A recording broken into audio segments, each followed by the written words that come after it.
Assalamualaikum warahmatullahi wabarakatuh. Pada kesempatan kali ini, kita akan menganalisis kebahasaan teks cerita atau novel sejarah bersama dengan saya, Ibu Frida Eka Triasari. Membaca novel sejarah tidak dapat dilepaskan dari bahasa yang digunakan. Seperti diketahui bersama bahwa bahasa novel sejarah yang dianut adalah bahasa yang digunakan dalam karya sastra pada umumnya, yakni konotatif dan emotif. Hal ini berbeda dengan bahasa ilmiah yang denotatif dan rasional. Sekalipun konotatif dan emotif, bahasa novel tetap mengacu kepada bahasa yang digunakan masyarakat agar tetap dipahami oleh pembacanya.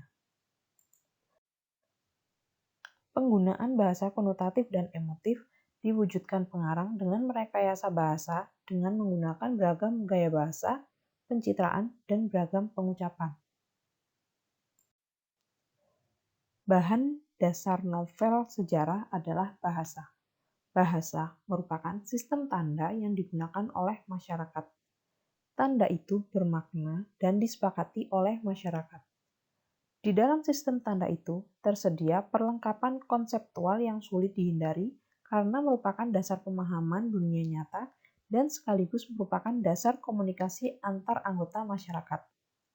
Namun, di sisi lain, sistem bahasa juga memiliki sifat-sifat yang khas, yakni lincah, luwes, longgar, malahan licin dan licik, serta penuh dinamika sehingga memberikan segala macam kemungkinan untuk pemanfaatan yang kreatif dan orisinal, termasuk dari segi konsep.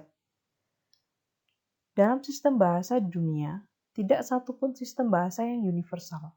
Artinya, sistem bahasa yang dimiliki oleh suatu masyarakat tertentu akan berbeda dengan sistem bahasa yang dimiliki oleh masyarakat lainnya. Perbedaan ini yang pertama dan terutama adalah latar belakang budaya dari masyarakatnya yang tidak termanifestasi dalam sistem tanda bahasa secara eksplisit. Oleh karena itu, pemahaman suatu novel yang menjadikan bahasa sebagai bagian dari sistem sastra akan tergantung pula pada budaya yang melatar belakangi novel tersebut. Kaidah kebahasaan teks cerita sejarah ada 7. Yang pertama, kalimat lampau. Yang kedua, konjungsi kronologis. Yang ketiga, verba material. Yang keempat, verba mental. Yang kelima, kalimat tak langsung. Keenam, dialog. Dan ketujuh, kata sifat. Kaidah kebahasaan yang pertama yaitu menggunakan banyak kalimat bermakna lampau.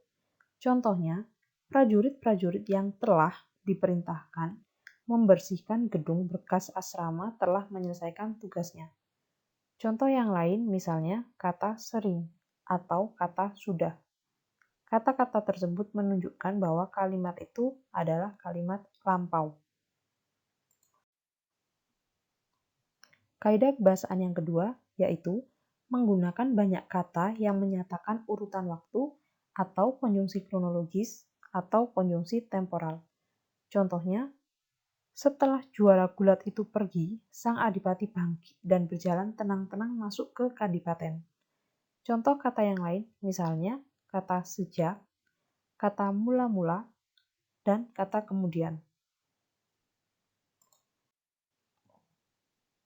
Kaidah kebahasaan ketiga yaitu menggunakan banyak kata kerja yang menggambarkan suatu tindakan atau biasa kita sebut verba material. Contohnya, menangis, menggenggam, menitikkan.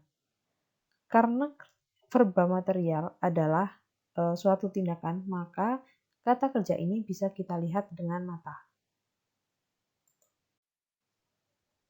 Kaidah kebahasaan keempat yaitu menggunakan banyak kata kerja yang menyatakan sesuatu yang dipikirkan atau dirasakan oleh tokoh.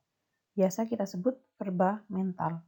Contohnya, merasakan, menginginkan, mengharapkan, mendambakan, dan menganggap. Kaidah kebahasaan kelima yaitu menggunakan banyak kata kerja yang menunjukkan kalimat tak langsung sebagai cara menceritakan tuturan seseorang tokoh oleh pengarang. Contohnya, mengatakan bahwa, menceritakan tentang, menurut, mengungkapkan, menyatakan, dan menuturkan. Kaidah kebahasaan ke-6 yaitu menggunakan banyak dialog. Hal ini ditunjukkan oleh tanda petik ganda dan kata kerja yang menunjukkan tuturan langsung. Contohnya, kau mendengarku tidak? Kau mendengarku kan? Di depan ada tanda petik ganda yang menyatakan bahwa itu adalah sebuah dialog. Contoh dari verba tuturan langsung. Bukan hanya surat saja yang telah kau terima? Adakah real pelangi pernah kau terima juga? Nah, ini adalah contoh verba tuturan langsung. Kaidah kebahasaan ke-7 yaitu menggunakan kata-kata sifat untuk menggambarkan tokoh, tempat, atau suasana. Contoh kata sifat yang menunjukkan suasana, misalnya genting. Kata sifat yang menunjukkan tokoh, misalnya baik. Kata sifat yang menunjukkan tempat, misalnya dingin.